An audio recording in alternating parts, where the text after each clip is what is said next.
Time to try some magic out. We got a couple of spells, so we might as well use them.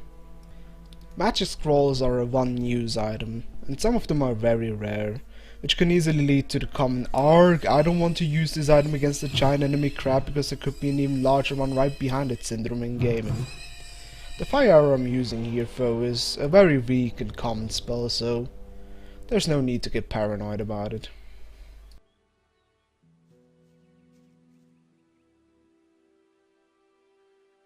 You know, after showing 3 of those monster sheets, I should actually maybe mention some things about it. I made these things not to only look very professional, of course, but also to give a little overview of the new threat we're facing. Basic things like the stats, of course, and also things like the AI, etc. Maybe as an example, I labeled those field raiders as loner. What I want to say with that is that they might be in groups, but in the end they don't really give a toss about each other. When I scorched the first field raid, the other one didn't really care. The reason why he attacked me is just because I was too close to him. And of course we will later on also have enemies which work the other way, which are pack animals, which if you attack one of the group, the rest of them will attack you as well. Anyways, we're close to reaching our destination, which is this little valley here.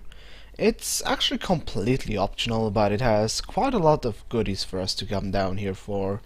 Besides experience and loot, there is also a familiar face which is waiting for us, but first I need to complete this arbitrary plant collecting. I promise that I won't be collecting that much later on. Anyways, let's see. Yeah, that's a wild lesser, and we have a wild wolf here, which is, like I said, a pack animal, and maybe also the combat AI is passive, which means he doesn't attack us instantly, he won't leap at us like, for example, the field raiders would have done. But hey, look who's sitting here. Is that you? Really? Man, am I glad to see you. Am I supposed to know you? Hello? Anyone home? I risked my neck so you could get that weird stone.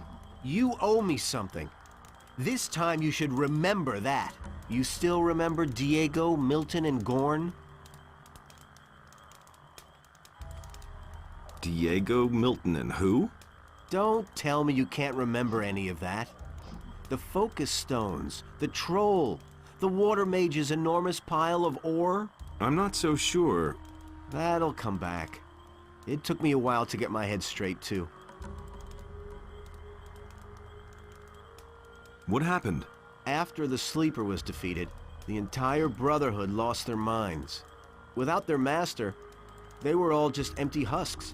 And you? What about you? It was the same for me. I had nightmares and even hallucinations. But once my head was more or less clear again, I ran for it. Once, I thought I saw a huge black shadow pounce on a group of fugitives and burn them all up in a giant cloud of fire. At that moment, I really thought a dragon had come to kill me. Did you see anything else? No. I took to my heels and ran.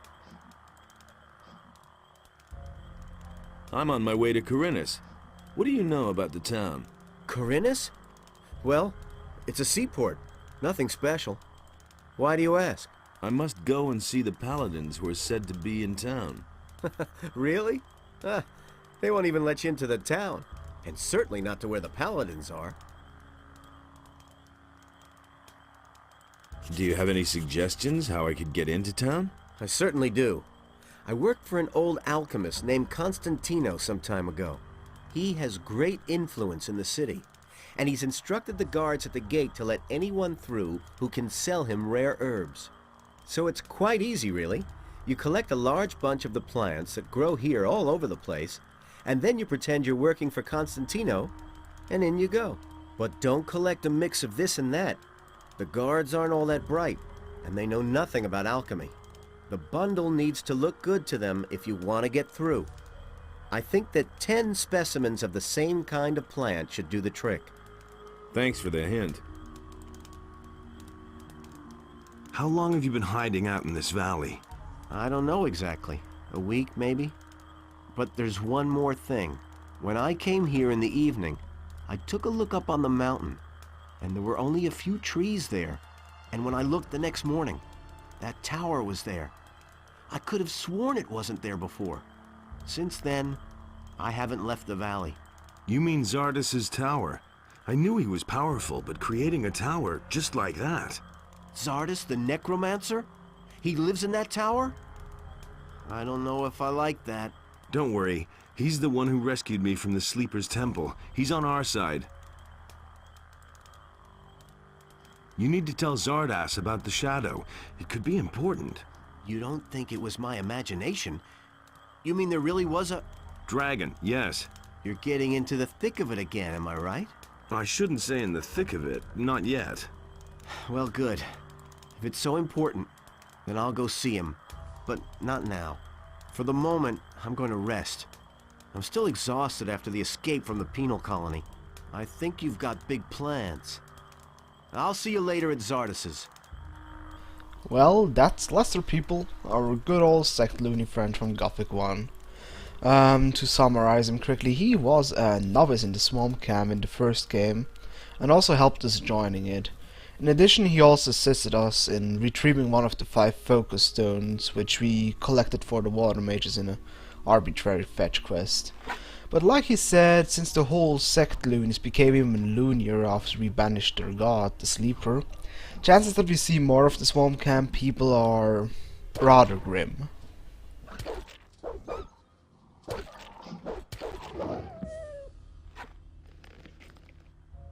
A good tactic in this game, while I'm walking the completely wrong way here, is to constantly have your bow or another ranged spell out so you can see... Ah, there's that stupid leather satchel.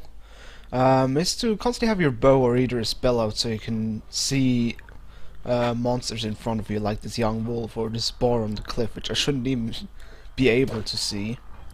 Of course, the only drawback to this is that you can't pick up loot while having a weapon out. Also, you can't see loot like this, like plants or whatever. Plus, it also has. Plus, it's also not that useful since there are not that many unclear areas around this game. But it certainly helped to like spot this wolf behind these bushes, which leave me alone.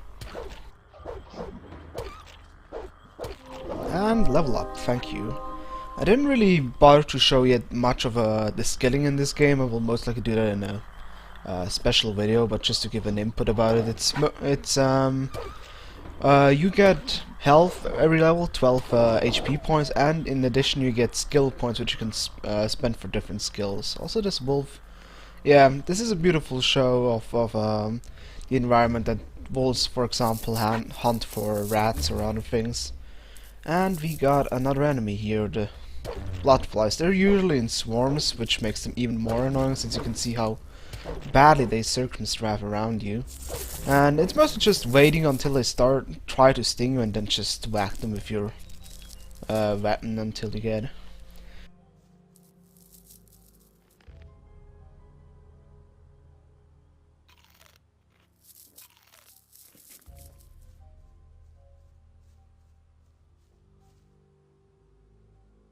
And in this cave we have a bunch of lovely rats, giant rats to be more precisely. The reason why they're so lovely is because they're basically pack animals, but also hardcore scavengers as well. So if you kill one of the rats, his buddies won't be attacking you since they're busy eating their deceased friend. Yeah, I guess that's the cycle, the circle of life.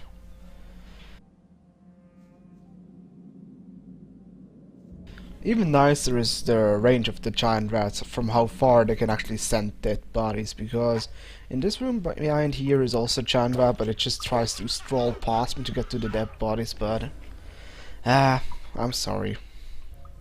And here we got the reward for our travels. We get a bunch of plants, some... Hey, loader. Oh, he died. He actually got quite old for his age. 41, yeah. He can't complain, he had his life, and we get his sword, which we can't equip. What a rip-off. And yeah, that's basically it for this episode. We will see us next time when we go back to the main path, so until then, au revoir!